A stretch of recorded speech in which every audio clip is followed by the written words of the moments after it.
এবার আমরা কতিপয় সেট সম্পর্কে একটু জানবো। যেমন প্রথমে আমি বলছি সসীম সেট।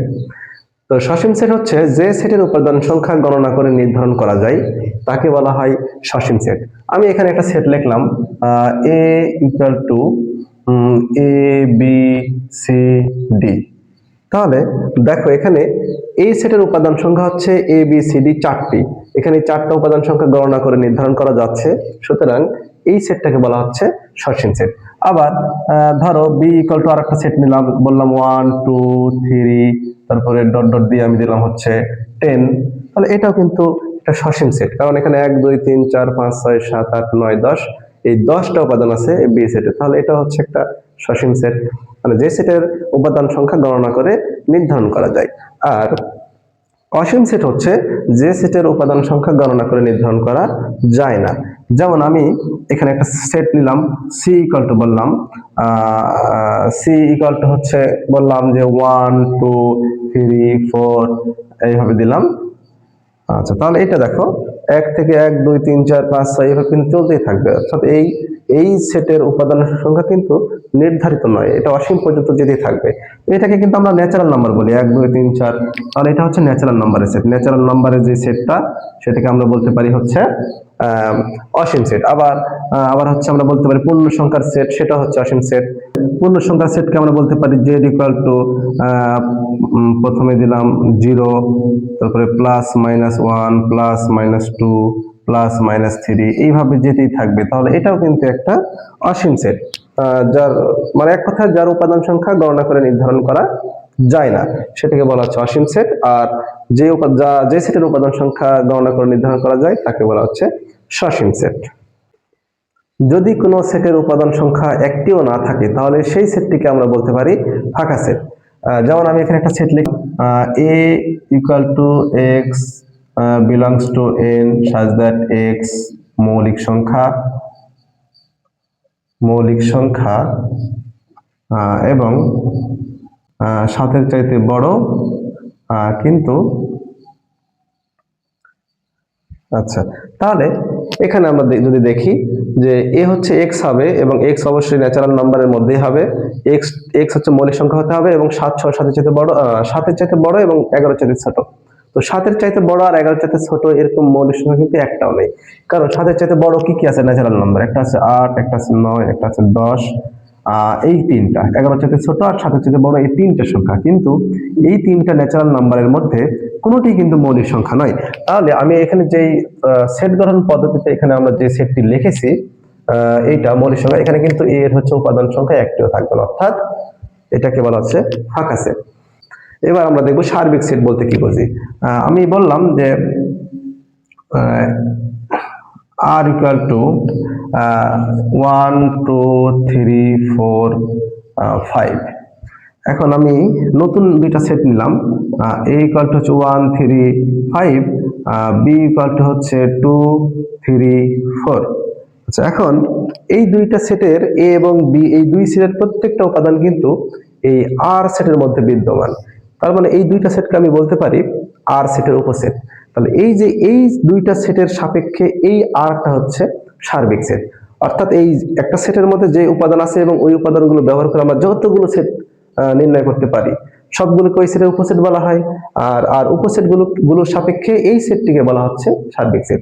তাহলে এটা হচ্ছে এই সেটের আর এর উপসেট হচ্ছে এইগুলো আরো আছে, আর এইগুলোর সাপেক্ষে আরটা হচ্ছে সার্বিক সেট। এবার আমরা জানবো সংযোগ সেট বা ইউনিয়ন অফ সেটস বলতে কি বুঝি। দুই বা ততোধিক সেটের সকল উপাদান নিয়ে যদি একটা সেট গঠন করা হয় তাহলে সেই সেটটিকে বলা হচ্ছে সংযোগ সেট। যেমন আমি বললাম a ইকুয়াল টু বললাম 2 3 5 এবং b সমান আরেকটা নতুন সেট নিলাম হয়তো 3 6 7। এখন এই দুইটা সেটকে যদি আমি a ইউনিয়ন, এটা হচ্ছে সংযোগ সেটের চিহ্ন, a ইউনিয়ন b যদি করি, তাহলে এই যে দুইটা সেট, এই দুইটা সেটের সকল উপাদান নিয়ে কি সেট গঠিত করতে হয়। যেমন এখানে 2 আমরা নিতে পারি, এরপরে 3 নেব, 3 এখানে আরেকটা 3 আছে কিন্তু আমার নেওয়ার দরকার নাই, কারণ দুই জায়গায় যদি একই উপাদান থাকে তাহলে একবার লিখলে হয়ে যায়। তাহলে 2 নিলাম, এখানে 3 নিলাম, এরপরে 5 নিলাম এখানে, এরপরে 6, এরপরে 7। তাহলে দেখা যাচ্ছে যে এ এবং বি দুইটা সেটের সকল উপাদান নিয়েই কিন্তু আমরা এই নতুন একটা সেট পেয়েছি। তাহলে এটাকে বলা হচ্ছে এই দুইটি সেটের সংযোগ সেট। এ এবং বি দুইটা সেটকে আমরা যদি ইউনিয়ন করি তাহলে আমরা এই নতুন একটা সেট পাই। তাহলে এইভাবে আমরা সংযোগ সেট বের করতে পারি। আর সেটকে কিভাবে নির্ণয় করবো আমরা? এ ইকুয়াল টু বললাম 2 3 5, আর নতুন আর একটা সেট নিলাম বি সমান ওই সেটটা নিলাম 3 6 7। সেট বা ইন্টারসেকশন অফ সেটস বলতে আমরা বুঝি দুই বা ততোধিক সেটের সাধারণ উপাদান নিয়ে যে নতুন সেট গঠন করা হয় সেই সেটটিকে বলা হচ্ছে সেট বা ইন্টারসেকশন।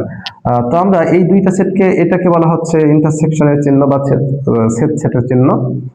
এই ইন্টারসেকশন বি ইকুয়াল টু, আমরা দেখব এই দুইটার মধ্যে সাধারণ উপাদান কোনটি, অর্থাৎ দুইটার মধ্যে মিল আছে কোন উপাদান। তো আমরা দেখতে পাচ্ছি দুইটার মধ্যে মিল আছে হচ্ছে 3। তাহলে এই 3 হচ্ছে আমার এ ইন্টারসেকশন বি, অর্থাৎ এই দুইটা সাধারণ উপাদান হচ্ছে 3, আর এই 3 কে নিয়ে যে সেটটা আমরা পেলাম সেটাই হচ্ছে এ এবং বি এর ইন্টারসেকশন। এক কথায় এ এবং বি এর মধ্যে যেটা মিলবে সেটা হচ্ছে ইন্টারসেকশন, আর সবগুলোকে একত্র করলে পাওয়া যায় হচ্ছে ইউনিয়ন। এবার আমরা সেটের অন্তর সম্পর্কে জানবো। আমি এখানে দুইটি সেট নিয়েছি, একটা হচ্ছে এ সেট এবং একটা বি সেট। এ সেটের উপাদান হচ্ছে 1 2 4 5 6 এবং বি সেটের উপাদান হচ্ছে 4 5 7। এখন সেটের অন্তর বলতে আমরা বুঝি এ থেকে বি সেট বাদ দিব। তো এ থেকে বি সেট বাদ দিলে কি হয়? 1 2 4 5 6 এর উপাদান বিয়োগ বি এর উপাদান হচ্ছে 4 5 7। এখন আমি যদি এ সেট থেকে বি সেট বাদ দিই তাহলে এই বি সেটের উপাদানগুলো এ সেটের যে সকল উপাদানের সাথে মিলে যাবে সেইগুলো হচ্ছে বাদ যাবে। তাহলে এখানে কি কি মিলেনি? এখানে বি এর উপাদানের সাথে এই এর উপাদান মিল আছে 4, সুতরাং 4 বাদ। আবার 5, এখানে 5 আছে, 5ও বাদ যাবে। এখন এই 7 কিন্তু এর মধ্যে নাই, এখন 7 তো আর কাউকে বাদ দিতে পারছে না। তো বাদ দিতে না পারলে কোনো সমস্যা নাই, তাহলে এখানে টিকে থাকলো কে কে? 1 2 এবং 6। সুতরাং এ থেকে বি বাদ দিলে পারে এইটা হয়, এটাকে বলা হচ্ছে সেটের অন্তর। এখন স্টুডেন্টরা অনেক ক্ষেত্রে ভুল করে যে এখানে এই 4 কে এই 4 বাদ দিয়েছে, এই 5 কে এই 5 বাদ দিয়েছে, তাহলে এই 7 এখানে আবার ইনক্লুড করে দেয়, লিখে দেয় যে এখানে 7। কিন্তু মনে রাখতে হবে যে বি সেটের কোনো উপাদানই কিন্তু আমাদের সেটের অন্তরের মধ্যে আসতে পারবে না। এখানে 7 এমনিতেই বাদ, ওই 7 কখনো এর মধ্যে আসতে পারবে না। এক কথায় এ সেটের সাথে বি সেটের যে সকল উপাদান মিলে যাবে সেইগুলো বাদ দিয়ে যে সেটটা টিকে থাকে সেটাকে বলা হচ্ছে দুইটি সেটের অন্তর। আশা করছি তোমরা বুঝতে পেরেছো। আমরা দুইটি সেটের অন্তরকে এইভাবেও প্রকাশ করতে পারি, এ বাদ বি দ্বারা কিন্তু আমরা এই চিহ্ন দ্বারা কিন্তু আমরা দুইটি সেটের অন্তরকে প্রকাশ করতে পারি। এবার পূরক সেট কি, বা পূরক সেট বলতে কি বলছি? পূরক সেটের ইংরেজি হচ্ছে কমপ্লিমেন্ট অফ এ সেট। এখন আমি একটা সেট নিলাম ইউনিভার্সাল সেট, সার্বিক সেটকে আমরা ইউনিভার্সাল সেট বলি। তো সার্বিক সেট আমরা নিলাম হচ্ছে 1 2 3 4 5 6, আর একটা নতুন একটা সেট নিলাম এ ইকুয়াল টু 2 3 4। তাহলে এ প্রাইম, এটাকে বলা হচ্ছে প্রাইম বা কমপ্লিমেন্টের চিহ্ন, পূরক সেটের চিহ্ন। এর উপাদান সমূহের বহির্ভূত উপাদান নিয়ে যে সেটটা গঠিত হয় তাকে আমরা বলছি হচ্ছে এ প্রাইম বা এর কমপ্লিমেন্ট। কারণ বহির্ভূত উপাদান কি কি? এখন এর মধ্যে আছে, যেহেতু আমরা বলতেছি এটা ইউনিভার্সাল সেট এবং এই সেট থেকে কিন্তু এই সেটটা তৈরি হয়েছে, কারণ 2 আছে এই সেটের মধ্যে, আবার 3ও আছে এই সেটের মধ্যে এবং 4ও আছে এই সেটের মধ্যে। তাহলে ইউনিভার্সাল সেটের উপাদানগুলোর মধ্যে থেকে কিন্তু নতুন এই সেটটা। তো এর প্রাইম বলতে বোঝায় যে এখানে এই 3টা উপাদান বাদ দিলে কি কি উপাদান থাকে? তাহলে এই 2 3 এবং 4 বাদ দিলাম, থাকে কি কি? একটা 1 থাকে, একটা 5 থাকে, আর একটা হচ্ছে 6 থাকে। তাহলে এ প্রাইম বলতে হচ্ছে বুঝি 1 5 এবং 7, মানে এই 3টা উপাদান বহির্ভূত উপাদান কি কি, মানে এই 3টা উপাদানের বাইরে কি কি উপাদান আছে? একটা আছে 1, একটা আছে 5, আর একটা আছে 6।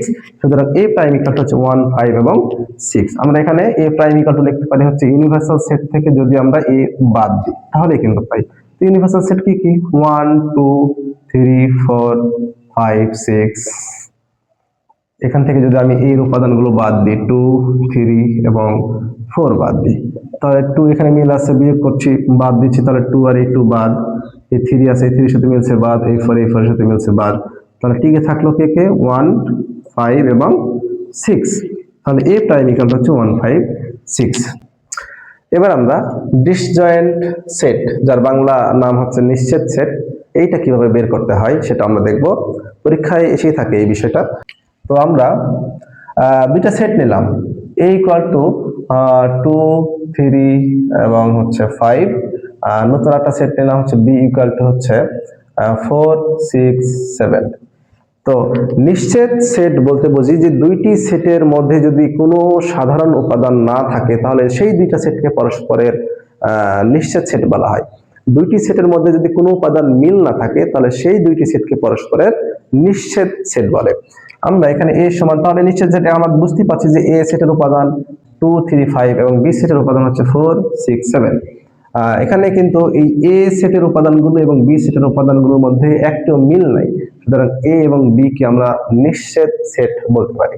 তো যখনই আমাদের যে কোনো অঙ্কে যদি নিশ্চিত সেট বের করতে বলে তাহলে আমরা কি করব, আমরা a এবং b কে ইন্টারসেকশন করব বা সেট সেট বের করবো এই দুটো। কারণ আমরা জানি যে সেট সেট বের করতে হয় কিভাবে, দুইটি সেটের মধ্যে যে উপাদানটা মিল থাকে।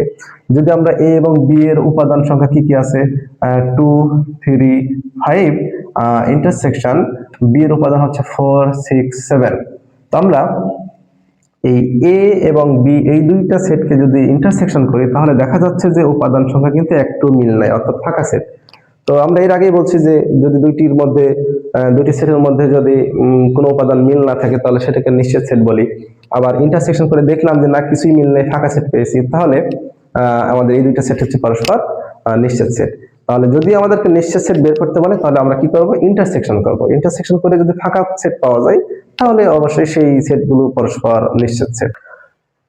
শক্তি সেট বলতে আমরা কি বুঝি, আমরা একটা সেট a ইকুয়াল টু 1 2 3, আমরা একটা সেট নিলাম যার তিনটা উপাদান 1 2 এবং 3।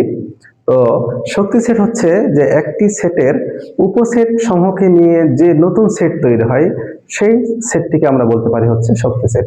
এখন এ সেটের উপসেট কি কোনগুলো, আমরা এর আগে দেখেছি যে এ সেটের উপসেট হচ্ছে একটা পাবো হচ্ছে 1, তারপরে পাবো হচ্ছে 2, এরপরে পাবো হচ্ছে 3, এরপরে পাবো হচ্ছে 1 2, এরপরে পাবো হচ্ছে 1 3, এরপরে পাবো হচ্ছে 2 3। আর কি পাওয়া যাবে, আর পাওয়া যাবে হচ্ছে 1 2 এবং 3 তিনটা নিয়েই, এবং একটা পাওয়া যাবে হচ্ছে কি ফাঁকা সেট। তাহলে আমরা 1 2 3 4 5 6 7 8, যেহেতু উপাদান সংখ্যা 3টি তার মানে উপসেট পাবো হচ্ছে আমরা 8টি। এই 8টিকে বলা হচ্ছে এ সেটের হচ্ছে উপসেট। এখন শক্তি সেট হচ্ছে যে এই উপসেট গুলোকে যদি আমরা এখন নতুন একটা সেটের উপাদান কল্পনা করি তাহলে এই প্রত্যেকটা এই উপসেট গুলোকে একটা উপাদান কল্পনা করছে আর একটা নতুন সেটে, তাহলে আমরা যদি সবগুলো উপাদানগুলোকে এই উপসেটগুলোকে যদি আমি আবার সেকেন্ড ব্র্যাকেটের মধ্যে ঘিরে তার একটা নাম দিলাম যে এই সেটটাকে আমরা ডি দ্বারা প্রকাশ করছি, তাহলে এই যে এই সেটটাকেই বলা হচ্ছে এ সেটের শক্তি সেট। এ সেটের উপসেট সমূহকে যদি আমরা নতুন ভাবে আরেকটা সেট কল্পনা করি তাহলে এই সেটটাকে বলা হচ্ছে এ সেটের শক্তি সেট। এবার আমরা ক্রমজোড় বলতে কি বুঝি সেটা জানবো। ক্রমজোড় দ্বারা আসলে কি বোঝায়, এক জোড়া উপাদানের মধ্যে কোনটি প্রথম অবস্থানে থাকবে আর কোনটি দ্বিতীয় অবস্থানে থাকবে, এই এই দুইটা বিষয়কে জোড়া আকারে প্রকাশ করার যে পদ্ধতি সেটাকে আমরা বলতে পারি ক্রমজোড়। যেমন আমি এখানে লিখেছি যে x, y equal to a, b, তার মানে এই যে প্রথমটা x, এই প্রথমটার মান হচ্ছে a এবং y হচ্ছে দ্বিতীয় অবস্থানে আছে, সুতরাং এই দ্বিতীয়টা হচ্ছে অর্থাৎ x ইকুয়াল টু a আর y ইকুয়াল টু b।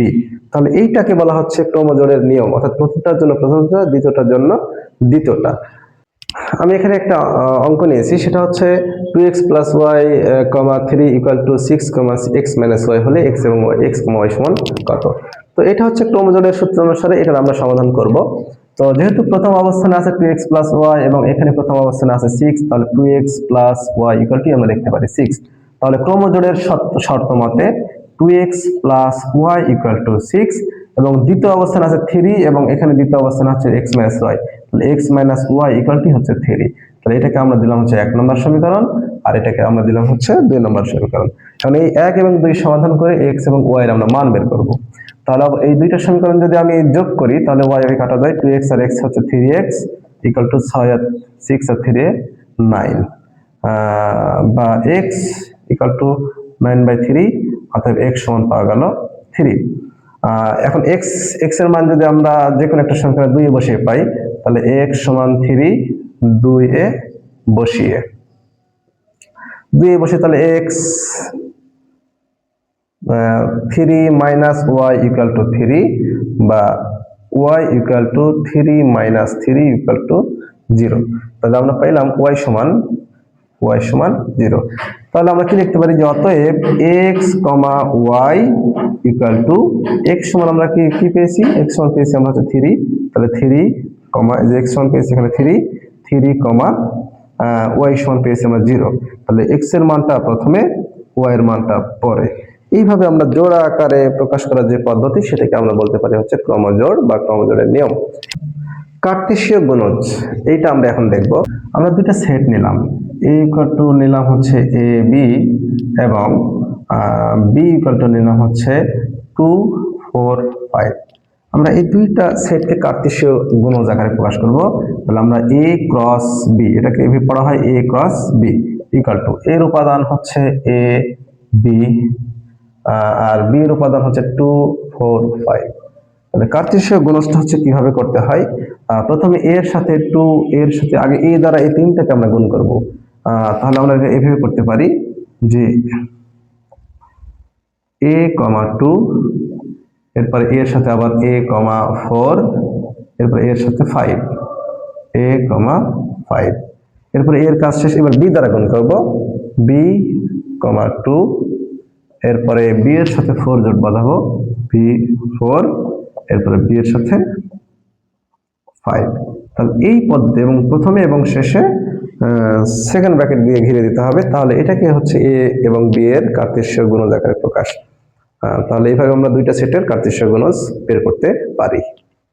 আমাদের এরপরে ভেন চিত্র।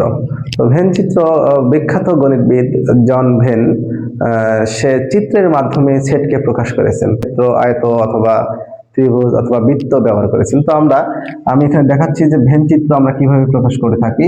আমরা এখানে দুইটা সেট নিলাম, একটা হচ্ছে এ সেট দ্বারা এইটা বলছি, আর বি সেটকে আমরা এটা দ্বারা প্রকাশ করছি বি সেট। তাহলে এই বৃত্ত হচ্ছে এ সেট এবং এই বৃত্ত হচ্ছে বি সেট। এখন এখানে এই বি এবং এই দুইটা সেট কিন্তু একটা জায়গায় মিলিত হয়েছে, সেটা হচ্ছে এই জায়গায়। তো এই জায়গাটাকে আমরা বলতে পারি হচ্ছে কি এ এবং বি এর কমন এরিয়া, অর্থাৎ এও আছে এর মধ্যে, বিও আছে এর মধ্যে।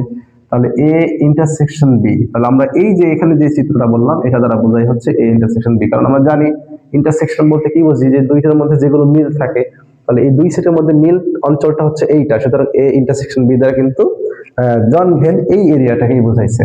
আবার আমরা যদি বলি এখানে আরেকটা সেট নিলাম এ, আর এখানে আমরা আরেকটা সেট নিলাম হচ্ছে বি, তাহলে এই এরিয়াটা বলতে কি বোঝে, এটা কি বোঝে, তাহলে এটা কিন্তু বোঝা যাচ্ছে যে এখানে বি থেকে এ যদি আমরা বাদ দিই, তাহলে পুরোটা বি থেকে এ বাদ দিলে পরে বি এর সাথে এই অঞ্চলটুকু মিলছে, মিলগুলা সহ সে বাদ হয়ে গেছে। তাহলে এই অঞ্চলটুকু যেটা সেটা হচ্ছে বি বাদ এ। আবার যদি আমি বলি যে না এ বাদ বি কোন অঞ্চল হবে, তাহলে এ বাদ বি দ্বারা বোঝাবে হচ্ছে এই অঞ্চলটা, মানে এ থেকে বি যেগুলো মিলছে, তাহলে বি তো এই পুরোটা এই এর মধ্যে এইটুকু অঞ্চল মিল আছে, সেগুলো সহ বাদ হয়ে যাবে। তাহলে এটা দ্বারা বোঝাচ্ছে হচ্ছে এ বাদ বি। আর যদি বলা হয় এ ইউনিয়ন বি বলতে পুরাটা এ টু জেড সব মিল অমিল যেগুলো মিল আছে সেগুলোতে একবারে লিখতে হয়। তো পুরাটা অঞ্চলকে আমরা বলতে পারি হচ্ছে এ ইউনিয়ন বি। তো এইভাবে জন ভেন চিত্রের মাধ্যমে সেটকে প্রকাশ করেছেন, এই জন্য তার নাম অনুসারে এটাকে বলা হচ্ছে ভেন চিত্র। অন্বয় বলতে আমরা কি বুঝি সেটা আমরা জানবো আগে, তারপরে ফাংশন সম্পর্কের ধারণাটা আমি দিচ্ছি। তো অন্বয় এটা হচ্ছে বা যার ইংরেজি প্রতিশব্দ হচ্ছে রিলেশন। আমরা রিলেশন বলতে বুঝি হচ্ছে সম্পর্ক। তো গণিতের ভাষায় সেই সম্পর্কটাকে আমরা বলে থাকি অন্বয়। তো এখানে আমি পিতার সাথে পুত্র, এখানে লেখা আছে যার নামগুলো রহিম, করিম, জব্বার, এগুলো হচ্ছে পিতার নাম, আর পুত্রের নাম হচ্ছে রাজু, সাজু, নয়ন। তো এখানে পিতার সাথে পুত্রের একটা সম্পর্ক বিবেচনা করা হয়েছে, যেমন রহিমের পুত্র হচ্ছে রাজু, করিমের পুত্র হচ্ছে সাজু এবং জব্বারের পুত্র হচ্ছে নয়ন। তাহলে আমি এখানে কি লিখতে পারি, লিখতে পারি হচ্ছে পিতা পুত্রের সম্পর্ক বা অন্বয়, পুত্রের অন্বয় ইকুয়াল টু, আমি প্রথমে লিখতে পারি হচ্ছে রহিমের পুত্র হচ্ছে রাজু, তাহলে লেখা হচ্ছে রাজু। এরপর আমি কি লিখতে পারি, আমি করিমের পুত্রকে করিম, কমা দিয়ে লিখতে হচ্ছে সাজু। এরপরে জব্বার জব্বারের পুত্র হচ্ছে নয়ন। তো এই যে আমি প্রথমে এবং শেষে যদি সেকেন্ড ব্র্যাকেট দিই, তাহলে প্রথমে পিতার নাম এবং পরেই হচ্ছে পুত্রের নাম, মানে পিতার সাথে পুত্রের, এটা পিতা এটা পুত্র, এটা পিতা এটা পুত্র, এটা পিতা এটা পুত্র। তাহলে এইভাবে আমরা অন্যয়টাকে প্রকাশ করতে পারি। যদি আমি এখানে পিতার নাম না দিয়ে আমি যদি আগে বলি যে পুত্রের, পুত্র, পুত্র পিতার, পুত্র আর পিতার অন্যয়, অন্যয় এই বিষয়টা যদি লিখি, তাহলে আমরা পুত্রের নামটা দিব আগে আর পিতার নামটা দিব পরে। রাজু, রাজুর পিতা হচ্ছে রহিম। এরপরে আমরা হচ্ছে সাজর, সাজু হচ্ছে পুত্র, যার পিতার নাম করিম। একই রকম ভাবে জব্বার, নয়ন এর পিতার নাম জব্বার। যেহেতু আমি এখানে পুত্রটা আগে দিয়েছি, পিতার নামটা পরে দিয়েছি, তাই আমি প্রত্যেক জায়গায় পুত্র আগে পিতা পরে, পুত্র আগে পিতা পরে, এইভাবে আমরা অন্যয় বা রিলেশন এটাকে আমরা প্রকাশ করতে পারি। তো এই অন্যয়ের সাথে কার্তেশীয় গুণজের একটা সম্পর্ক আছে এবং এ সংক্রান্ত অনেক গুরুত্বপূর্ণ ম্যাথ আছে, অনেক গুরুত্বপূর্ণ অঙ্ক আছে আমাদের বই, আমরা সেগুলো পরবর্তীতে আলোচনা করব। ফাংশন বলতে আমরা কি বুঝি সেটা এবার জানবো। তো এখানে লিখেছি আমি দুইটি চলক এক্স ও ওয়াই এমনভাবে সম্পর্কযুক্ত যেন এক্স এর যে কোনো মানের জন্য ওয়াই এর একটি মাত্র মান পাওয়া যায়, তবে ওয়াই কে এক্স এর ফাংশন বলা হয়। তো আমি এখানে উদাহরণের মাধ্যমে বোঝানোর চেষ্টা করি। আমি লিখলাম Y equal two 2x plus 3। আমি এখানে একটা ফাংশন মানে একটা লিখলাম যে Y equal two 2x plus 3। এখন আমি এখানে কি বলেছি, দুইটি চলক এক্স ওয়াই এমন ভাবে সম্পর্কযুক্ত। হ্যাঁ, এখানে অবশ্যই তাদের মধ্যে একটা সম্পর্ক তৈরি হয়েছে। এক্স এর যে কোনো মানের জন্য ওয়াই এর একটি মাত্র মান পাওয়া যায়। মান আমি যদি এক্স এর মান 1 বসাই, তাহলে কত ওয়াই এর মান কত পাওয়া যাবে? 2 × 1 + 3, 2 + 3 = 5। তো দেখা গেল আমি যখন এক্স এর মান 1 বসালাম, তখন ওয়াই এর মানটা পাওয়া গেল হচ্ছে 5। তাহলে আমি যদি বলি যে না, আমি এক্স এর মান 1 না বসিয়ে আমি এক্স এর মান বসাবো হচ্ছে 2 বসাবো, তাহলে কি দাঁড়াবে? তাহলে একই রকম ভাবে যদি আমি এক্স এর মান 2 বসাই, তাহলে 2 × 2 + 3, 4 + 3 = 7। তাহলে বোঝা যাচ্ছে যে আমি এক্স এর যে কোনো একটা মান, এখানে কি রেখেছিলাম যে এক্স এবং ওয়াই এমনভাবে সম্পর্কযুক্ত যেন এক্স এর যে কোনো মানের জন্য ওয়াই এর একটি মাত্র মান পাওয়া যায়। আমি এক্স এর মান যখন 1 বসালাম, তখন ওয়াই এর মান একটি পেয়েছি, সেটা হচ্ছে 5। আবার আমি এক্স এর মান যখন 2 বসালাম, তখন ওয়াই এর মান পাওয়া গেছে 7। তাহলে এক্স এর যে কোনো মানের জন্য আমি এক্স এর মান কিন্তু চেঞ্জ করছি। এখন এখানে 1 বসাইছি, এখানে 2 বসাইছি, আমি যদি 3 বসাই তাহলে আরো আলাদা মান পাবো। y = 2x + 3, 2 × 3 + 3, তাহলে 6 + 3 9। তো এইভাবে আমি x এর যে কোনো মানের জন্য y এর কিন্তু একটি মান পাচ্ছি বারবার, মানে y এর মান অবশ্যই চেঞ্জ হচ্ছে, কিন্তু y এর কিন্তু একাধিক মান পাওয়া যাচ্ছে না। x এর একটি মানের জন্য y এর কিন্তু একটি মানে পাওয়া যাচ্ছে। তাহলে সেক্ষেত্রে আমরা এই y কে আমরা বলতে পারি x এর ফাংশন। তো এটাকে আমরা চিত্রের মাধ্যমে যদি প্রকাশ করি, তাহলে আমরা লিখতে পারি হচ্ছে যেমন এখানে আমি কত বসাইছি, x এর মান যখন 1 বসাইছি, তখন আমি y এর মান পেয়েছি হচ্ছে 5। তাহলে x এর মান 1 বসালে পাইছি 5। তারপরে x যখন 2 বসাইছি, তখন পেয়েছি হচ্ছে 7, এবং যখন 3 বসাইছি তখন পেয়েছি হচ্ছে 9। তাহলে এটা হচ্ছে এই যে এইগুলো হচ্ছে x এর মান, x এর উপাদানগুলো বসাইছি, আর এখানে হচ্ছে এগুলো পেয়েছি y এর মান। এই ফাংশনে x এর যে মানগুলো বসাই সেগুলোকে আমরা বলি হচ্ছে ডোমেন, এবং মান বসিয়ে y এর যে মানগুলো পাই, অর্থাৎ এইগুলো আমরা পেয়েছি y এর মান, তাহলে এইগুলোকে বলা হচ্ছে রেঞ্জ। আশা করছি তোমরা এই বিষয়টা বুঝতে পেরেছো যে ডোমেন এবং রেঞ্জটাও আমি বলে দিলাম এখানে। এখন এই ফাংশনকে আমরা কিভাবে প্রকাশ করতে পারি? ফাংশনকে আমরা ফাংশন অফ এক্স এটা দ্বারা প্রকাশ করতে পারি, আবার জি অফ এক্স অথবা এফ অফ এক্স, এগুলো দ্বারা আমরা ফাংশনকে প্রকাশ করে থাকি। সেট এবং ফাংশন অধ্যায়ের এই বিষয়গুলি ছিল আসলে প্রাথমিক আলোচনা। এই সংক্রান্ত অনেক অঙ্ক আছে, এগুলো আমি পরবর্তীতে ভিডিও আকারে নিয়ে আসার চেষ্টা করব। সেই পর্যন্ত সবাই সুস্থ থাকবে আশা করছি। সবাইকে শুভেচ্ছা এবং অভিনন্দন। আসসালামু আলাইকুম ওয়া রাহমাতুল্লাহ।